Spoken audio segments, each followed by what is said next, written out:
Bicho, já tô vendo que vai ter problema. Não, vai não. Pronto, boa noite, pessoal. A partir de agora nós estamos gravando, tá certo? Lembrando que essa aula posteriormente vai ser baixada e postada no YouTube, na playlist de vocês, para que vocês possam assistir posteriormente, tá bom? Então façam uso do direito da personalidade de vocês, quiserem ligar a câmera, tá certo? Façam aí os comentários de vocês da maneira que vocês quiserem. Vou aqui compartilhar o material da aula de hoje, tá certo? Os slides aqui, deixa eu ver se vai aparecer direitinho. Pronto. Acho que a partir desse momento vocês já estão vendo aí os meus slides. Tá aparecendo meio torto. Deixa eu desligar minha câmera.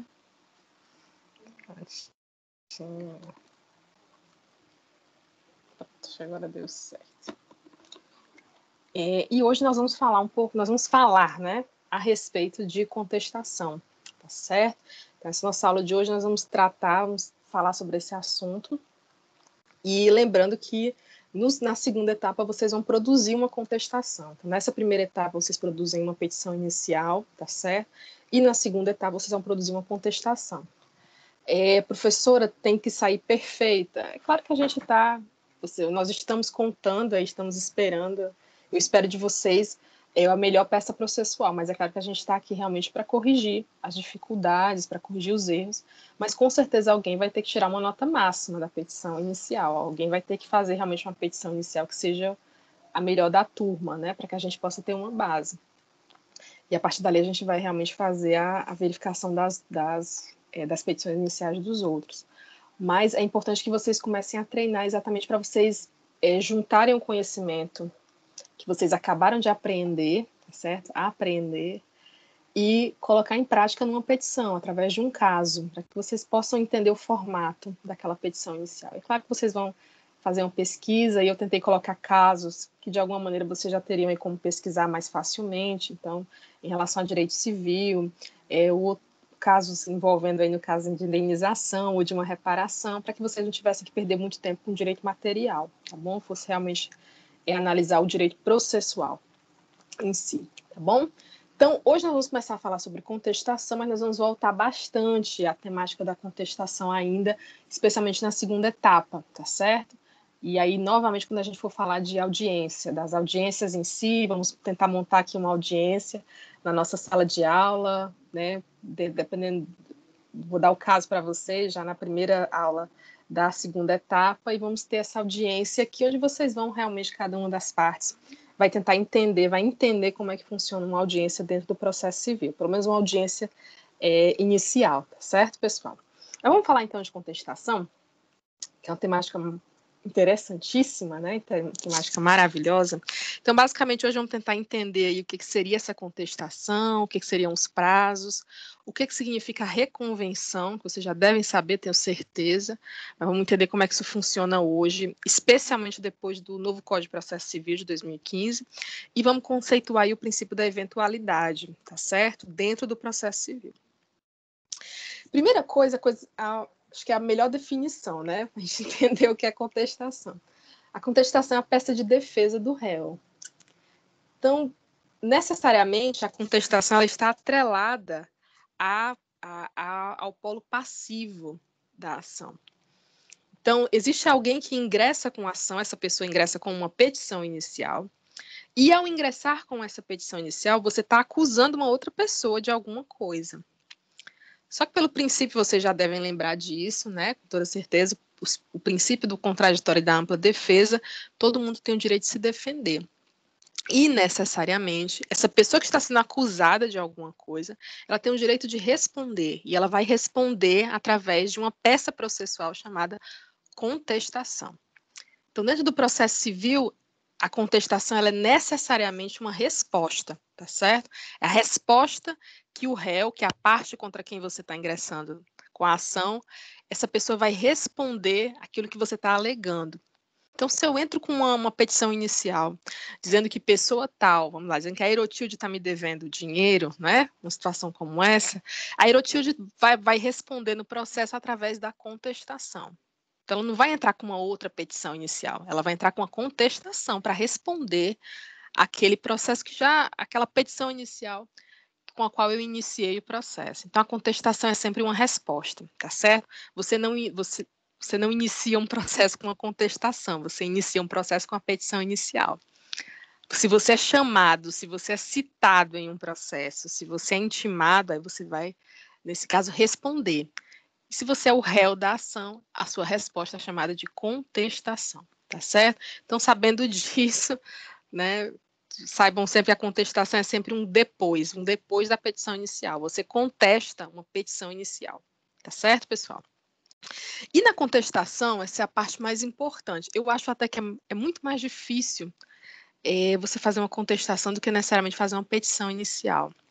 Porque a contestação, você precisa contestar todas as matérias de defesa, tudo. Então, você precisa ser muito perspicaz para realmente rebater tudo o que aquela pessoa colocou na petição inicial e, porventura, o que ela vem incidir depois. Então, a contestação ela precisa ser muito bem elaborada, ela precisa ser muito incisiva, você tem que realmente fazer a defesa do seu cliente. Às vezes as pessoas têm uma ideia de que o advogado vai mentir, né, quando vai escrever as peças, mas não é nada disso, é você realmente contar a história a partir da perspectiva do seu cliente. A contestação diz muito sobre isso, tá certo, pessoal?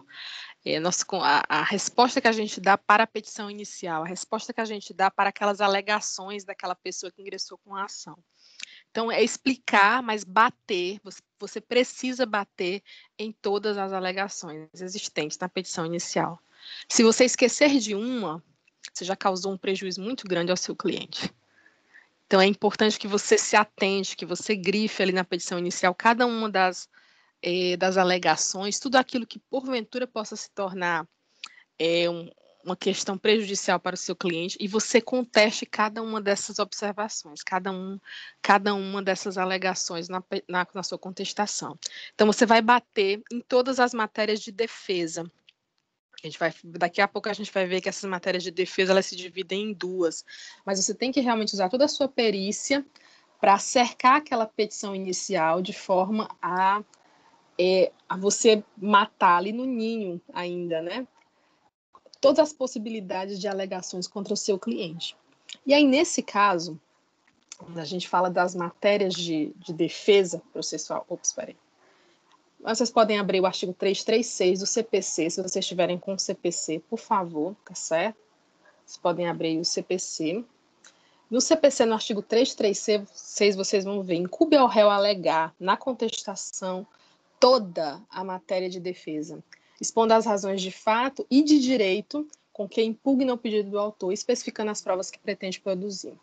Então, é importante que, novamente, a colocação em si, né, suprema. Você precisa bater em todas as alegações que foram feitas na petição inicial. Se você passar por cima de alguma, ou se você não contestar alguma, você pode se entender que aquela alegação seja verdadeira. Você não contestou, se você não contestou, que talvez seja verdade, tá certo, pessoal? Então, essa é a oportunidade que você tem. Então, é muito comum, às vezes, no processo, você vê lá uma petição inicial de 10 páginas e a contestação tem 30. Então, assim, porque o advogado que faz a contestação, ele sabe que ele precisa bater em tudo, ele precisa adivinhar tudo que pode, de alguma maneira, se transformar numa faca ali para prejudicar o seu cliente, tá certo? E aí nós temos a técnica, né, para executar essa defesa. Primeira coisa é a gente entender que existem dois tipos de defesa, duas matérias de defesa dentro do processo civil. Então, quando a gente fala de contestação, a gente vai dividir a contestação em dois tipos, em duas matérias de defesa, que seria uma defesa processual e uma defesa de mérito. Então, quando eu falo de uma defesa processual, de forma bem rápida, né, ela está mais dentro do âmbito do processo em si, ou seja, das formalidades do processo, do que precisa ser observado dentro do processo. E a defesa de mérito é quando eu vou defender o meu cliente da alegação principal, daquilo do qual ele está realmente sendo acusado. Então, se ele está sendo acusado, por exemplo, de não ter pago uma dívida, né? Eu estou falando acusação, pessoal, mas não é direito penal, é direito civil, por favor, processo civil. Mas se você, por exemplo, se a alegação da petição inicial é de que você não pagou uma dívida, quando você vai falar sobre essa dívida em si, é defesa de mérito. Você está defendendo diretamente o objetivo da causa, o objetivo, a coisa mais importante da questão. E a defesa processual não, é mais realmente dentro das formalidades do processo. Mas vamos entender isso melhorzinho, né? Quando a gente fala aqui da defesa processual, dentro do processo, tá certo? A gente, como eu falei, a gente estava falando aqui das questões formais, ou seja, em relação ao prazo, em relação se as formalidades do processo foram cumpridas, se a citação foi feita de forma correta, se existe coisa julgada já sobre aquele assunto, se a petição inicial é inepta, ou se houve perempção, tá certo? Tudo isso daí, vocês devem lembrar de TGP, provavelmente, tá certo? Tudo isso aí são defesas processuais. Então, quando eu começo, por exemplo, uma petição inicial e eu vou antes de fazer a defesa no mérito, eu começo a apontar lá, houve uma nulidade da citação. Aqui está configurada a incompetência absoluta, né? Esse processo aqui está em conexão ou está em continência com outro processo que está lá na outra vara. Existe aqui um vício de representação, uma incapacidade ou uma falta de legitimidade por parte do autor, tá certo? Ou então uma coisa julgada, esse processo aqui já foi julgado, essa situação já foi julgada antes em outro processo. Tudo isso, vocês estão vendo que eu não estou atacando o mérito da questão. Eu não estou falando da dívida que você foi acusado, que está se dizendo que você não pagou. Eu estou falando só simplesmente de questões formais do processo. E aí essa defesa, que é uma defesa que é muito importante que se faça, viu, pessoal? É muito importante você atentar para essas questões formais dentro do processo, porque você dá mais trabalho para outra parte e também dá mais trabalho para o juiz, né? Porque ele vai ter que falar de tudo isso quando ele for pronunciar a sentença dele. Então, é muito importante que você bata em cada um desses pontos, tá bom? Então, esse tipo de defesa processual, por sua vez, ela se divide em duas. Então, eu tenho uma defesa processual dilatória, eu tenho uma defesa processual peremptória. Quando eu falo de defesa processual dilatória, dilatória significa dilatar, ou seja, é uma defesa que tem por único objetivo dilatar o tempo do processo, ou seja, prorrogar o tempo de processo. Essa defesa dilatória, tá bom, pessoal? Ela vai, aquele tipo de coisa, você alega porque você sabe que não vai matar a ação, mas vai adiá-la, com certeza. Então, uma situação como, por exemplo, quando você alega a incompetência absoluta do juízo. Então, na sua contestação, você começa lá, defesa, resposta na sua resposta aí na contestação, você começa lá, defesa processual, apontando a incompetência absoluta. Ok, como é que se resolve a incompetência absoluta? O processo é extinto, ok? Tá certo? E o autor vai ter que ingressar com a petição inicial na outra vara, que é quem tem competência para realmente lidar com aquela questão. Você matou o processo? Não. O processo vai acontecer, ele só foi adiado. Se a parte quiser, ele vai acontecer, ela vai ter que entrar com o processo em outra vara, mas o processo vai acontecer. O que você conseguiu foi um tempo, não é? Mas é importante, porque um tempo é um tempo, pessoal, é um caminho para a prescrição. Então é sempre importante você apontar uma defesa como essa, uma defesa que não vai matar o processo, não vai encerrar a ação totalmente, mas vai adiar o início dessa ação processual e vai dar mais tempo para o seu cliente juntar mais provas, tá certo? Fazer a defesa dele ou até mesmo provocar aí uma prescrição, se a outra parte, por exemplo, desistir de ingressar com a ação, tá certo?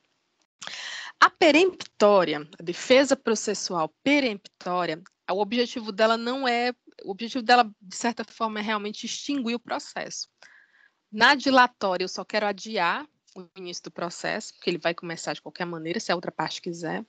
Na peremptória, não. Se eu alego uma questão, uma matéria de defesa processual que seja peremptória, o processo tem que ser extinto. Como, por exemplo, inépcia da inicial. Eu aponto lá na minha contestação que a petição inicial daquela pessoa é uma petição inepta. Está faltando ali os requisitos processuais do 319. Então, alguma coisa ali errada, e eu vou tentar achar alguma coisa que indique uma inépcia da petição inicial. Eu posso alegar, por exemplo, e isso vai matar o processo, né, pessoal? Extingue-se o processo por inépcia da inicial, a pessoa ela pode ingressar com outro processo? Pode, mas esse processo aqui está extinto. Perempção, por exemplo, a perempção, vocês devem lembrar, mas só relembrando aqui da TGP, né? Perempção ocorre quando a pessoa, o autor de um processo, ele já abandonou a causa diversas vezes. Então, imagine que uma pessoa, por exemplo, decide, sei lá, ingressar com pedido de alimentos. Ingressa com o primeiro pedido de alimentos, mas abandona a causa. E aí o processo é encerrado, sem resolução do mérito e arquivado. Ok, uma vez. A pessoa vai e lembra e entra com outro processo. Segunda vez que ela está entrando com o processo. Mas aí no meio do processo ela abandona o processo e a ação novamente é extinta e arquivada. Ok. Terceira vez, ela vai e ingressa com o processo de novo. Pode ingressar? Pode, sem nenhum problema, terceira vez. Mas aí na quarta, alega-se a perempção. Se é a quarta vez que essa pessoa está ingressando com o processo, mesma matéria, tá certo? O mesmo assunto, e ela já abandonou essa mesma causa antes, a gente pode alegar aí, no caso, uma perempção, tá certo? E isso aí, de certa forma, extingue o processo, tá bom, pessoal? A litispendência, vocês vão lembrar também, só relembrando aqui nessas coisas, essas matérias da TGP, mas a litispendência é realmente quando já existe um processo, tá certo, pessoal? Que se conecta com esse processo. Ou seja, já existe um processo sobre a mesma matéria, mas está correndo em outra vara. Então, se existe uma litispendência, ou seja, a lide é a mesma, o processo é o mesmo, esse processo novo aqui tem que ser enterrado, tá certo? Isso extingue o processo. Coisa julgada, ou seja, se a matéria já foi julgada antes, não tem por que você ingressar com uma nova ação. Se existe uma convenção de arbitragem, ou seja, quando as partes já tinham feito no seu contrato, isso é muito comum no direito empresarial, quando as partes no contrato, elas, por conveniência, elas determinam quem vai julgar os processos entre elas, será um árbitro, não será o Poder Judiciário. Então, a convenção de arbitragem pode ser alegada, ou seja, a pessoa ingressa com a petição inicial e você vai lá e diz, olha, mas a gente tem um contrato dizendo que as nossas questões elas têm que ser julgadas por um árbitro e não pelo Poder Judiciário. E aí você mata o processo, tá certo? Outra possibilidade também é a carência de ação, quando você não tem de que reclamar, mas está reclamando. Então, você não tem direito, você não existe porquê entrar com a petição inicial, você vai lá e entra com essa petição inicial. Então, alega-se tudo isso. Tem advogados que são tão peritos, né, assim, tão da prática, que são capazes de mencionar tudo isso aqui numa mesma contestação. Então, antes mesmo deles atacarem a matéria a matéria do mérito mesmo da questão, eles já conseguiram apontar aí diversas matérias de defesa processual. Às vezes até eu já vi contestação assim com 10 pontos de matéria de defesa processual, e os são advogados realmente peritos, né, em fazer a contestação. E aí você vai tentar colocar isso, que é realmente você colocasse obstáculos, tá certo?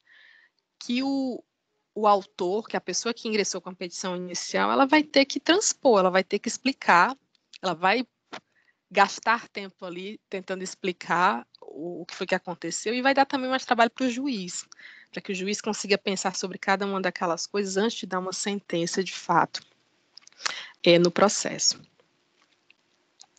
E aí nós temos as defesas de mérito. Então, primeiro você coloca lá as defesas processuais, certo?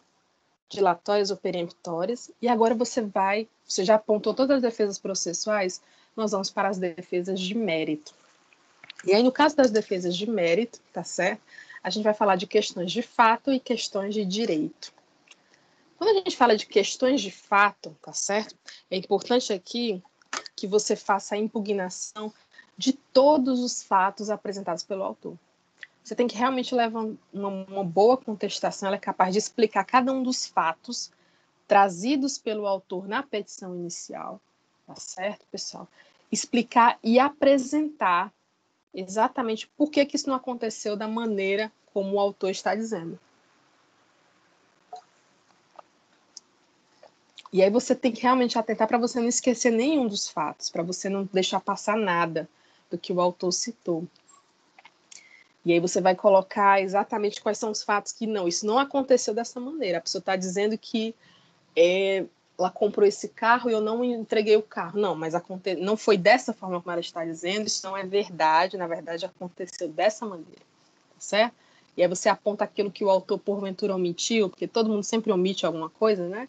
Você vai tratar realmente daquilo, vai recontar aquela história pela ótica do seu cliente. E as questões de direito, obviamente, né? Aqui entra a parte mais importante, eu diria, que é exatamente você impugnar as consequências jurídicas do autor, ou seja, você realmente bater nos pedidos que ele fez. Então, ele pediu realmente, por exemplo, tá certo? Vai fazer lá os pedidos dele. No caso, por exemplo, você analisa aquela última parte então, dos pedidos e você vai começar a bater em tudo aquilo. E do porquê que aquilo ali não é de direito, porque aquilo ali não é de justiça. Então, se ele pediu, por exemplo, que você seja condenado a pagar uma dívida, você vai dizer que não pode ser chamado a pagar essa dívida em virtude dos fatos relatados e que você não foi ouvido. E você vai tentar realmente bater em cada um das alegações e dos pedidos feitos pelo autor daquela ação, tá certo, pessoal? Então, isso aqui você já deve ter percebido que, e aí como eu falei no início, que muitas vezes a contestação ela é muito mais longa do que a petição inicial.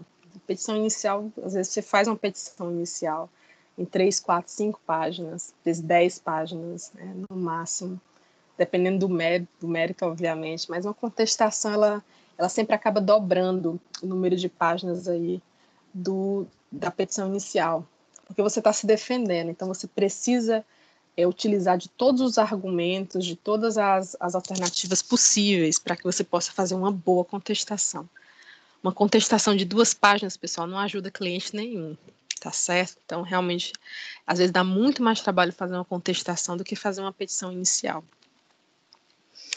E aí eu peço que vocês abram no artigo 337 do CPC, que diz o seguinte: o 337, eu acho que ele é assim, ele é aquele guia, né? Para que você não esqueça de nada. Você vai fazer uma contestação, você abre o vadimeco no 337 e você vai tentar bater em tudo que está ali. E a primeira coisa que o 337 diz é o seguinte: antes de você discutir o mérito, ou seja, ele está falando aqui das defesas processuais. Então, o 337 ele fala das defesas processuais. Antes de você discutir o mérito da questão, você tem que existiu inexistência ou nulidade da citação? 1. 2. Teve incompetência absoluta ou relativa? 3. Incorreção do valor da causa. O valor da causa não está correto, por isso, por isso e por isso. Quando ele trata da inépcia da petição inicial, da perempção, da litispendência da coisa julgada, da conexão, da incapacidade da parte, da convenção de arbitragem, ausência de legitimidade, falta de caução, indevida concessão do benefício da justiça gratuita, tudo isso aqui, pessoal, é matéria de defesa processual, tá certo? Então, o CPC que ele dá uma colher de chá para os advogados e ele lista tudo que pode ser matéria de defesa processual. Então, antes de você, às vezes a pessoa vai começar a escrever a contestação e acha que já tem que ir direto para o mérito. Não, até você chegar no mérito tem um longo caminho. Tem pelo menos 13 tópicos aí para você analisar, para você colocar na sua contestação, que podem servir de matéria de defesa processual. Ou seja, são tópicos de defesa processual. Então, nunca esqueçam desse artigo 337, quando vocês estiverem fazendo a contestação. Antes de entrar no mérito, analise se todos esses incisos aqui, se todas essas questões foram supridas na petição inicial, porque elas podem ser utilizadas como matéria de defesa processual, tá certo? Vou passar aqui. Ups. E aí eu queria só mostrar para vocês aqui rapidamente, tá certo? Algumas emendas, tá bom? Primeira emenda, muito importante, uma emenda relativa à inépcia da petição inicial, tá certo, pessoal? Que diz o seguinte, vou ler só aqui a parte mais de baixo, tá bom? É inepta a petição inicial da ação rescisória fundada no artigo 966, inciso 5º e 8º do Código de Processo Civil, que não indica nenhum dispositivo legal que teria sido literalmente violado pela decisão recidenda, tampouco o erro de fato no qual a deferida decisão estaria fundada. Então, quando você analisa, por exemplo, a inépcia da petição inicial, e eu vou frisar bastante isso daqui, certo, pessoal? Porque muitas vezes o juiz analisa a petição inicial e ele tem várias petições iniciais para analisar, né? E ele deixa passar alguma coisa, né? Ele vai, cite-se a outra parte.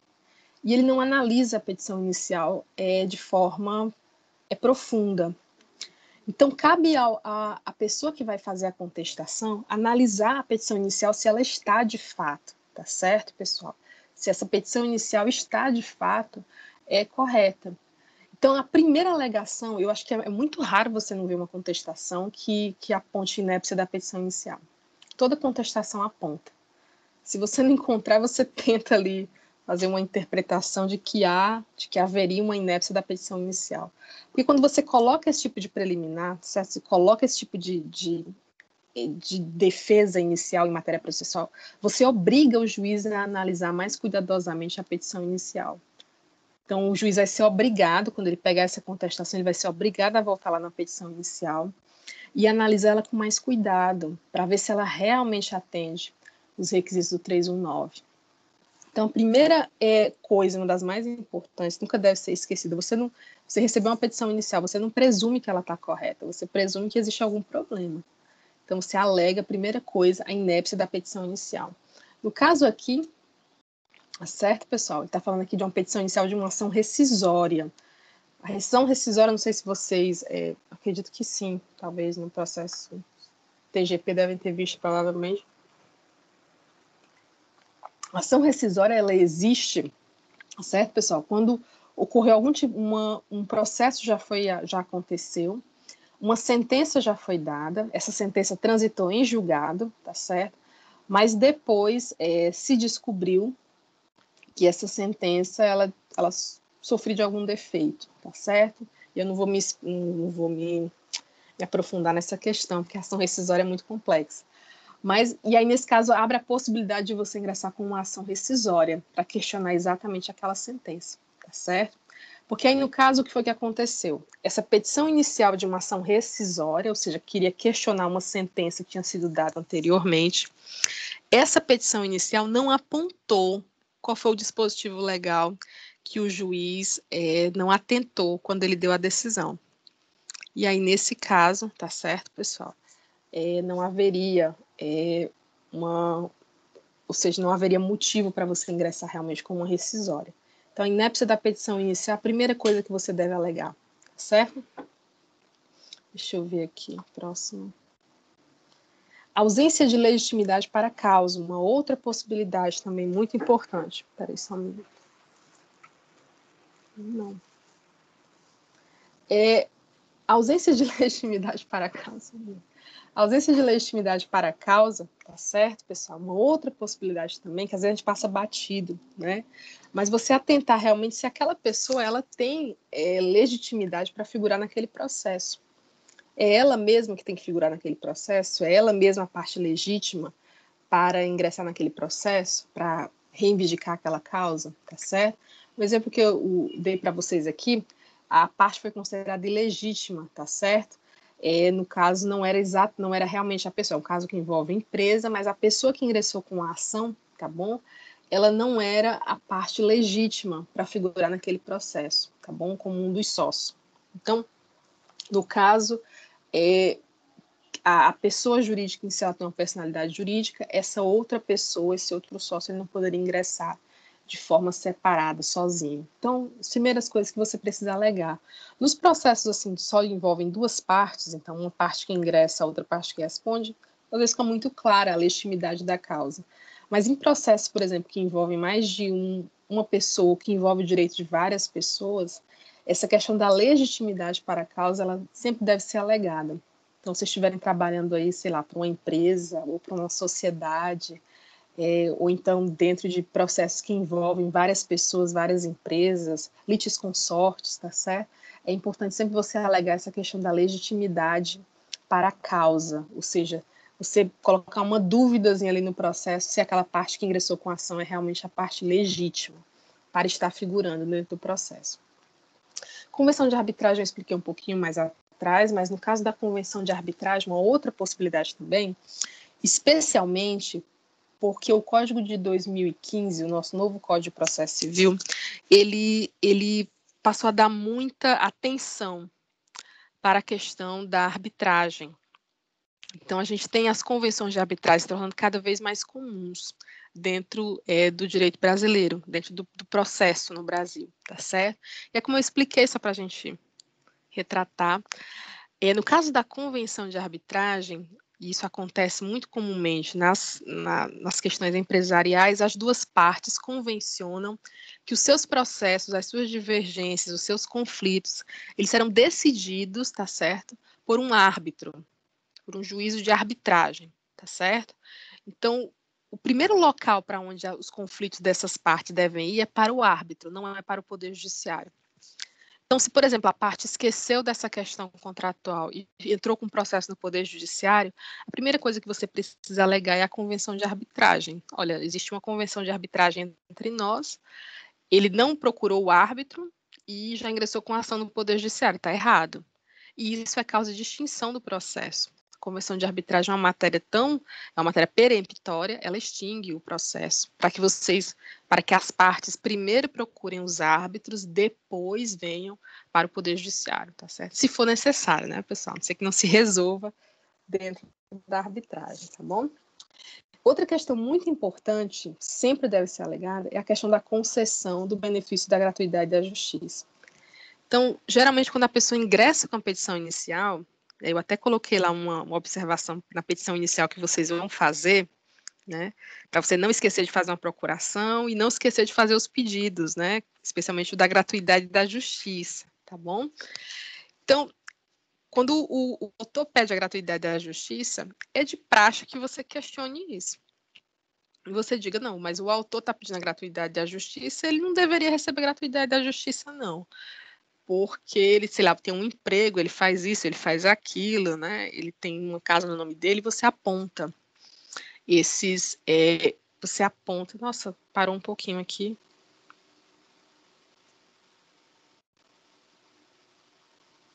Não sei o que houve, não sei se o Teams vai voltar. Acho que retornou. Peço desculpas, pessoal, ele parou aqui para mim. Já me deu um medo da aula, o medo da aula passada, mas eu acho que tá tudo certo agora. Deixa eu retornar. Então, você já alegar realmente que a concessão da justiça gratuita foi dada de forma ilegal. Você obriga o juiz a revisar e você vai criar também um outro obstáculo para o autor, que é exatamente o autor vai ter que comprovar que ele precisa da gratuidade da justiça. Ele vai ter que juntar documentos. E se ele não juntar, o juiz provavelmente pode revogar essa gratuidade. Então, é importante sempre questionar isso, é importante sempre colocar isso ali como uma matéria de defesa processual. E aí o prazo para contestar. Quando é que Yandra, qual é o prazo? Deixa eu colocar vocês aqui no mudo.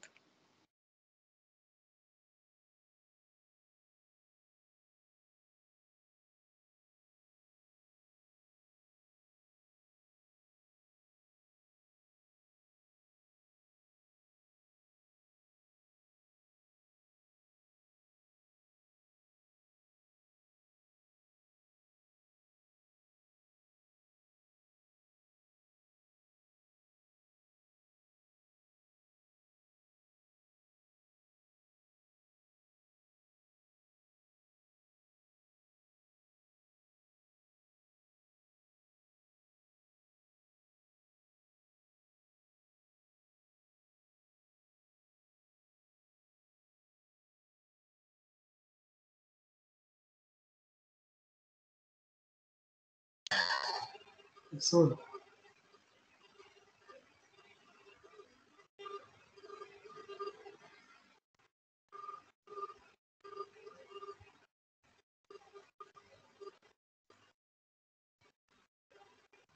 Tá ouvindo, Ana?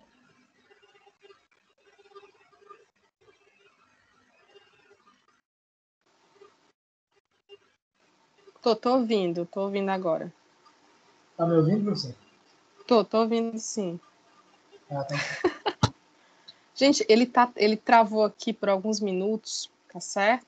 Aliás, por alguns segundos, ele travou aqui, então eu fiquei esperando, tá bom? Mas eu acho que agora ele tá ok. Tranquilo.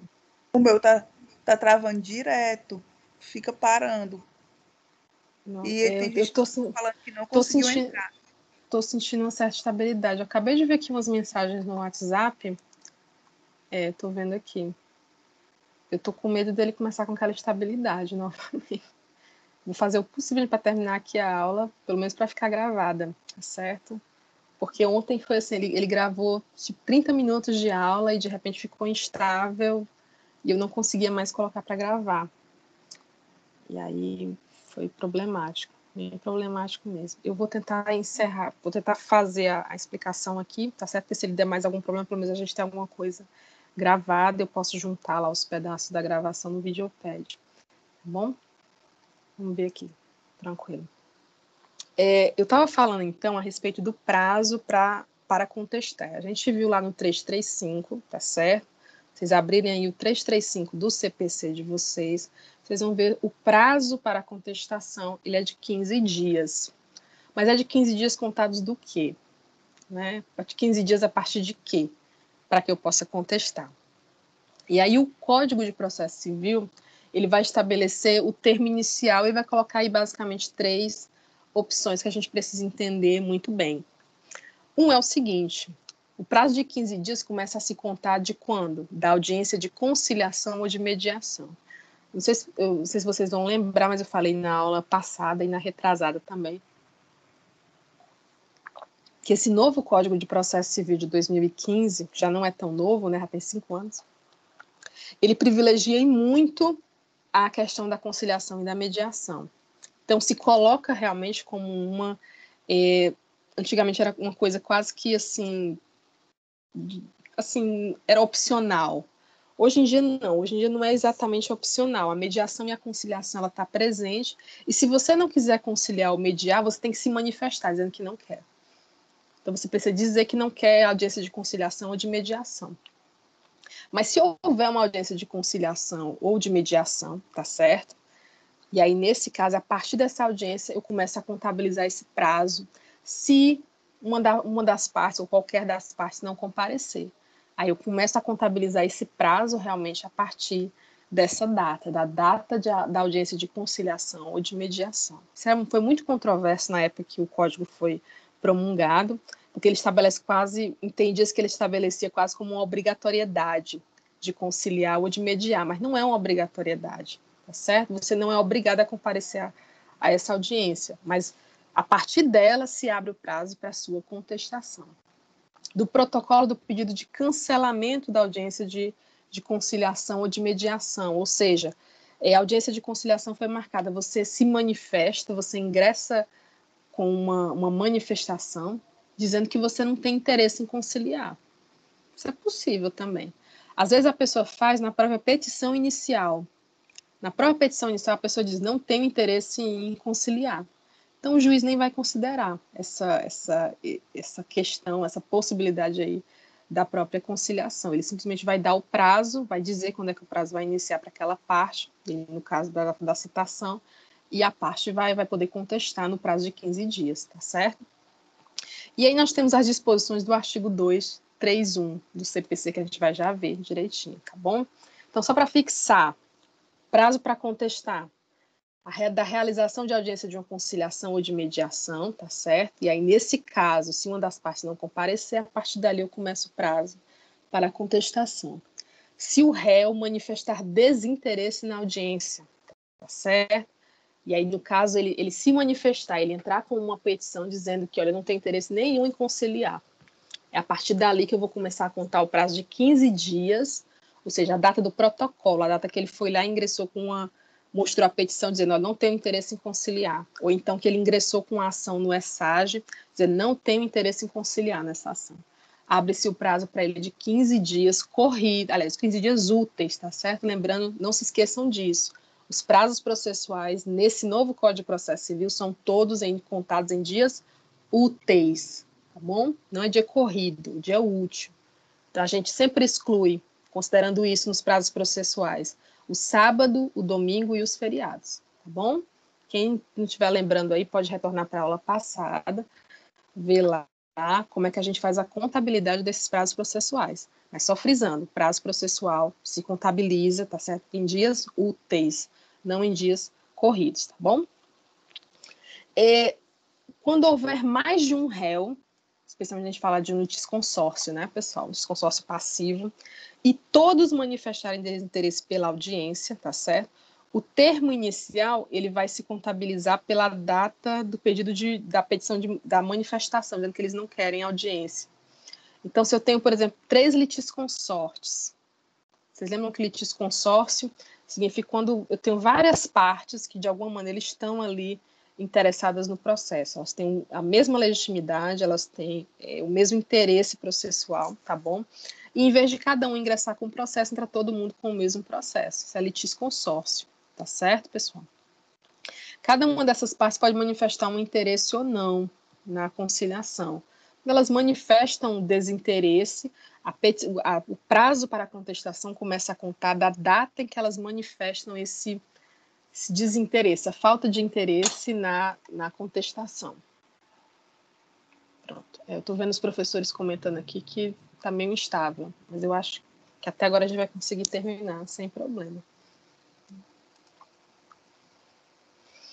E se não houver uma audiência de conciliação, né? Se nós não tivermos aí uma audiência de conciliação, a gente vai começar a contabilizar aí a partir do artigo 231. Eu não coloquei o artigo 231 aqui, mas eu vou... deixa eu sair aqui, eu quero mostrar para vocês o artigo 231. Então, abram aí, por favor, no CPC de vocês, o artigo 231 do CPC, tá bom?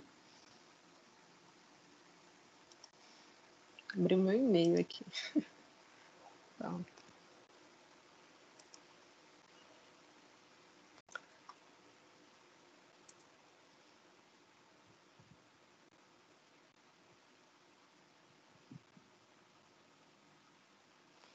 O artigo 231, ele diz o seguinte, tá certo? Fala dos prazos processuais.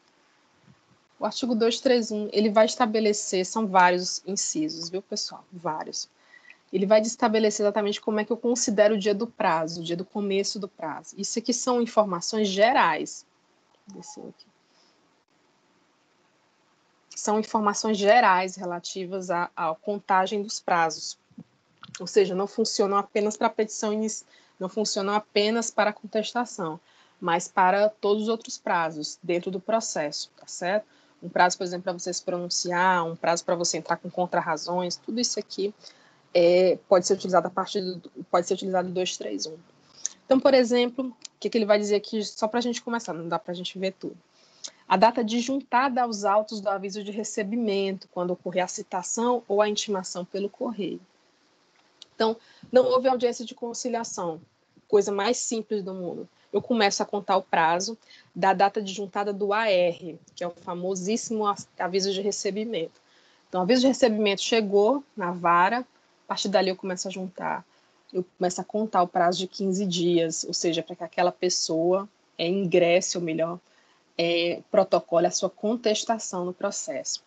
A data disjuntada aos autos do mandado cumprido, quando a citação e intimação for por oficial de justiça. Então, não conseguiram citar o réu, né, pelo correio, mas foi feita, sei lá, uma citação por hora certa, como a gente viu na aula passada, né? Então, o oficial de justiça desconfiou que o réu estava tentando se esconder, marcou um horário, chegou lá naquele horário e deu o réu por citado. Citação por hora certa. No momento em que o oficial de justiça retorna para a vara, junta, tá certo? O mandado, dizendo que ele cumpriu o mandado, ou seja, que ele fez a citação do réu, a partir daí eu considero a contagem do prazo, tá certo? Os 15 dias para a contestação. A data da ocorrência da citação, quando ela se der por ato do escrivão ou do chefe de secretaria. Isso pode acontecer quando, por exemplo, a própria parte vai atrás do processo na vara. Ela não recebeu citação, mas a outra parte que ingressou com o processo falou para ela sobre o processo, então ela mesma, espontaneamente, foi até a vara, se apresentou, e o chefe de secretaria deu aquela pessoa por citada, né? Então, a partir dali, a partir daquele momento, a citação nem chegou pelo correio, né? A partir dali, daquele momento, começa a contar o prazo de 15 dias para a contestação.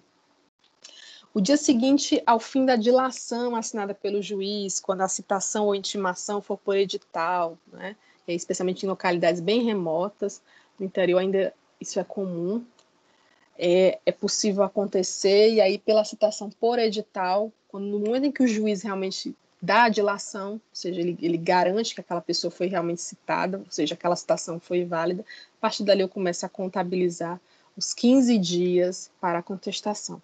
E por aí vai, tá certo, pessoal? Então, tudo aqui vai ser aplicado para contabilizar esse prazo para que você possa contestar, tá bom? Quando eu for passar, por exemplo, o caso que vocês vão ter que contestar na próxima etapa, é uma coisa que vocês vão ter que atentar exatamente o prazo, né? Então, o prazo em que vocês recebem, contabilizaria ali como prazo para a citação, e a data que você coloca na contestação tem que estar dentro do prazo que você tem de 15 dias para contestar, senão realmente a contestação é intempestiva, ou seja, ela aconteceu fora do prazo.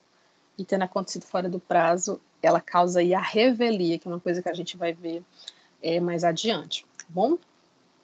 Deixa eu voltar aqui, compartilhar os slides.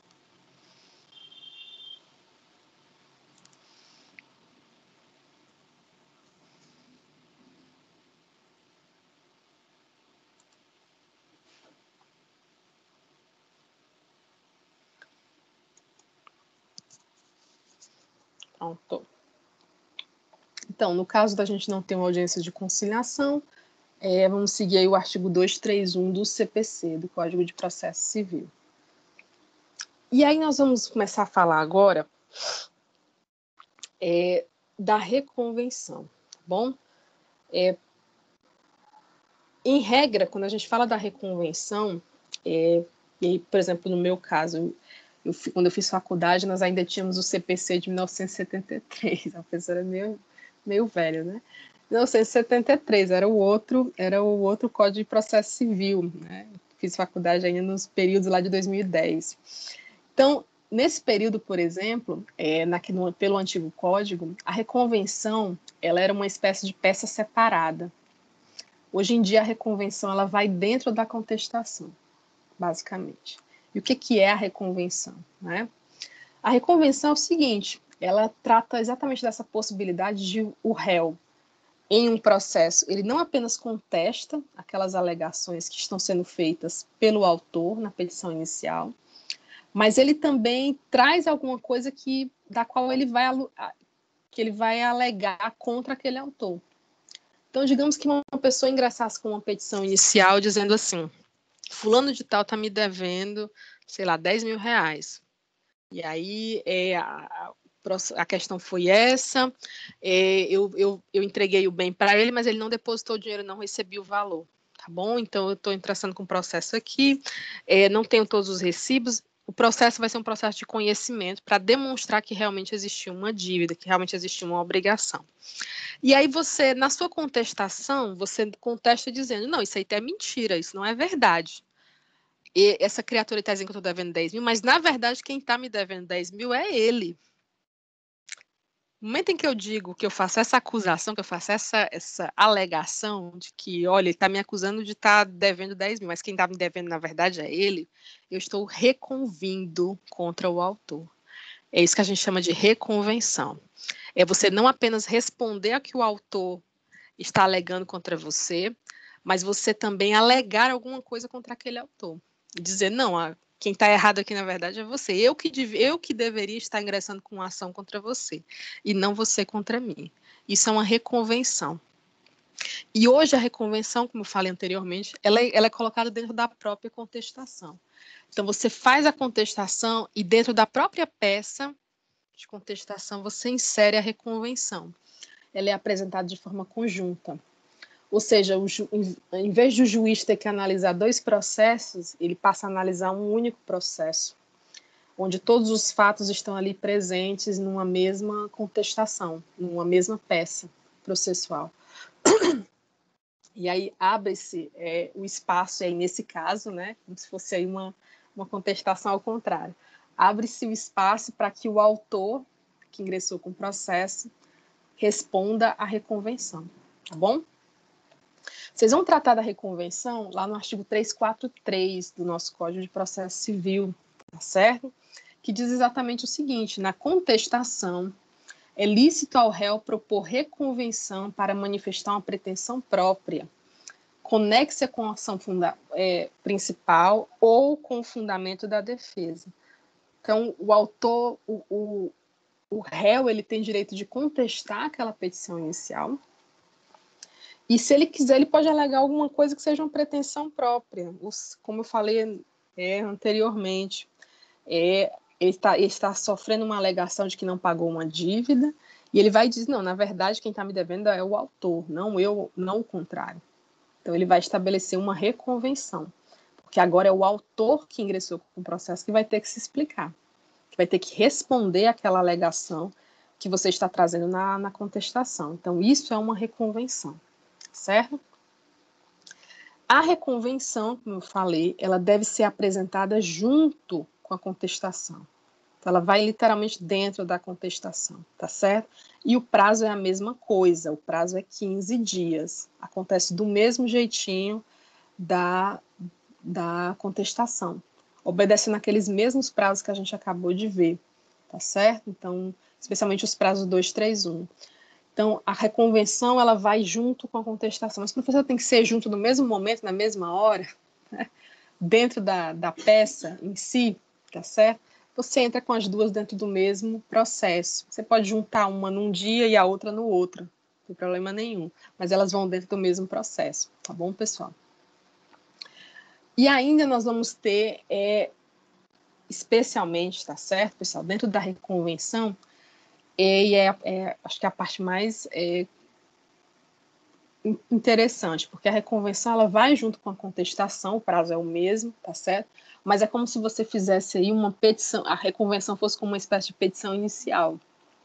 Você está alegando, você está trazendo agora as alegações contra o autor daquela ação. Ou seja, na verdade é essa pessoa que está me devendo.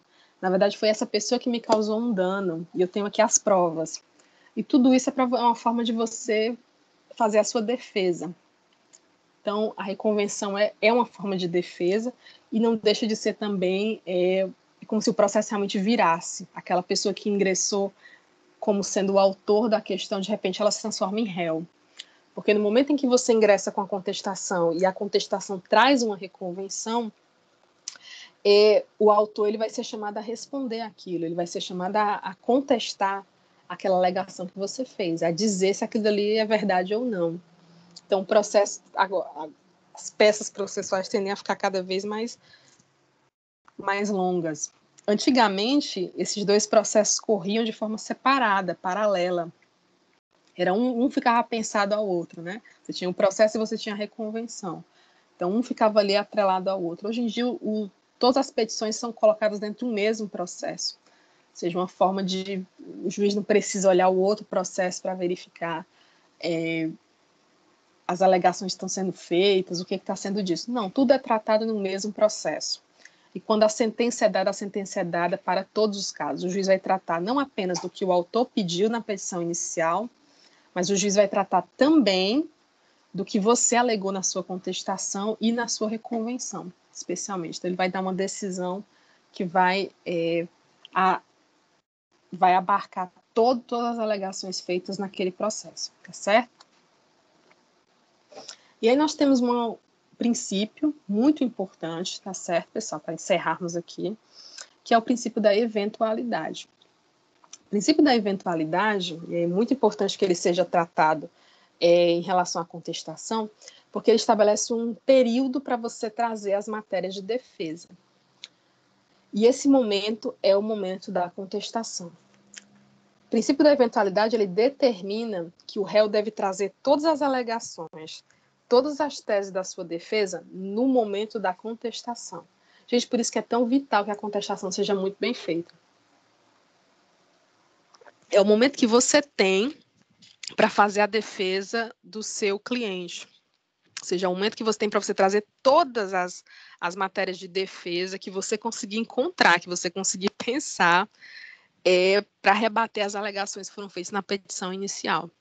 Se você deixa de bater, se você deixa de mencionar, se você deixa de questionar qualquer coisa, qualquer fato, qualquer fundamento jurídico na petição inicial, entende-se que aquilo ali é matéria verdadeira. Então, você deixou de tratar de uma determinada questão da petição inicial, entende que aquela matéria ali é pacífica. Você não bateu, então é verdade. Tá certo? Então, é importante que você realmente seja cuidadoso ao fazer a atestação e não esqueça nenhuma das alegações trazidas pelo autor, para que a sua contestação seja realmente bem feita, ela realmente faça o uso do princípio da eventualidade, ela traga todas as matérias de defesa que sejam importantes para a defesa do seu cliente, tá certo? Depois disso, por exemplo, se você deixou de citar alguma coisa, o artigo 342 diz o seguinte: depois da contestação, ou seja, depois que você contestou, já apresentou sua contestação, só é lícito ao réu deduzir novas alegações nessas situações aqui, ou seja, você não vai poder trazer mais nada, alegar mais nada, a não ser que essas alegações sejam relativas a um direito ou a um fato superveniente, ou seja, um outro fato novo apareceu no processo. Aí sim você vai poder trazer mais alguma matéria de defesa. Competir ao juiz conhecer delas de ofício, ou seja, se o juiz, no caso, por exemplo, a incompetência absoluta é de competência, é uma questão de ofício, o juiz deve conhecer. Se ela não foi alegada, por exemplo, você pode alegar a qualquer tempo. Então, você pode alegar depois, por exemplo. Não, o juiz é incompetente, está aqui dizendo. Então, o juiz vai ter que, como ele é obrigado a tratar dessa questão de ofício, isso pode ser alegado a qualquer momento no processo, e não necessariamente no período da contestação. Por expressa autorização legal, puderem ser formuladas em qualquer tempo e grau de jurisdição. Então, em situações específicas, como, por exemplo, a gente fala de nulidades, uma nulidade ela pode ser alegada realmente a qualquer tempo, tá certo, pessoal? Então, porque daí ela mata o processo como um todo. Mas, tirando essas hipóteses, essas três hipóteses nós acabamos de ver aqui do 342, o que você tratou na contestação é o que vai ser considerado como alegação em defesa do réu. Então, por isso que é tão importante que a contestação seja muito precisa, seja muito detalhista. Não se assustem realmente se a contestação for o dobro de páginas de uma petição inicial, for o triplo de páginas de uma petição inicial. É normal. Tem que ser dessa maneira. Porque realmente é o momento que você tem para fazer a defesa do réu. Depois você só vai poder alegar alguma coisa se estiver previsto aqui no 342. Se não tiver, você não vai poder alegar mais nada. Quem vai sair prejudicado é o seu cliente, tá certo? Todo mundo entendeu direitinho? Eu vou passar umas questões aqui rapidamente, tá certo? Só para a gente testar um pouquinho da aprendizagem. Eu queria saber se vocês têm alguma dúvida. Eu estou vendo aqui acho que a Aerotilde mandou alguma mensagem. O WhatsApp está no computador. Eu vi pelo celular, mas no computador não. O computador está travando um pouco. Deixa eu ver se vai abrir agora. Não sei, está abrindo ainda. Aerotilde, se você estiver online, pode falar. Eu vi que você mandou uma mensagem, mas eu não visualizei. Não estou conseguindo visualizar.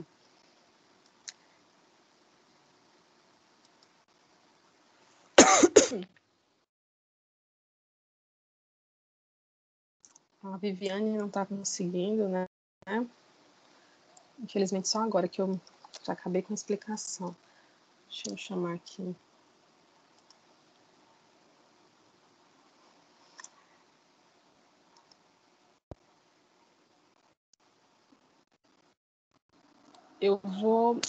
Então, eu vou passar agora as questões para a gente testar aí a aprendizagem, tá bom, pessoal?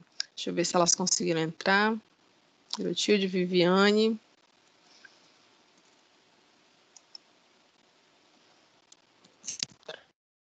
Pronto.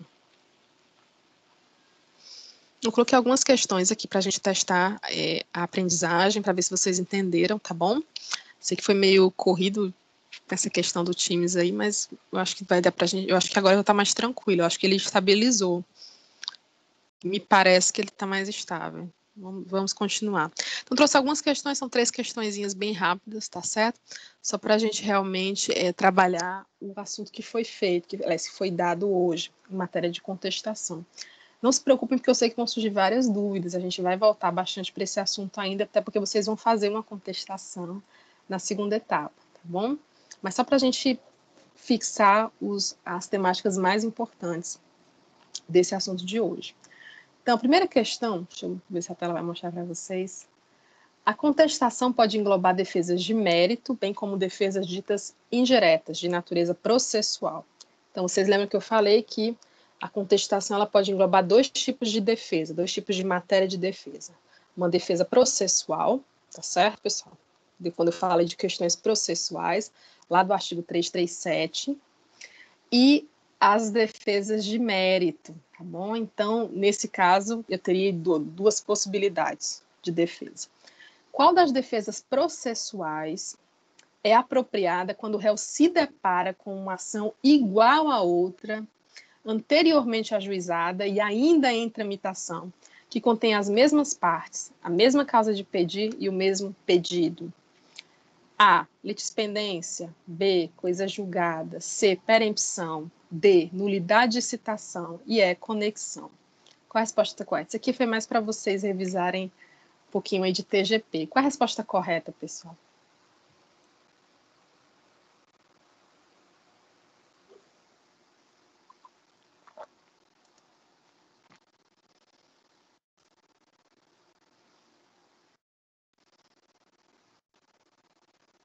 Crei. Quem é que sabe?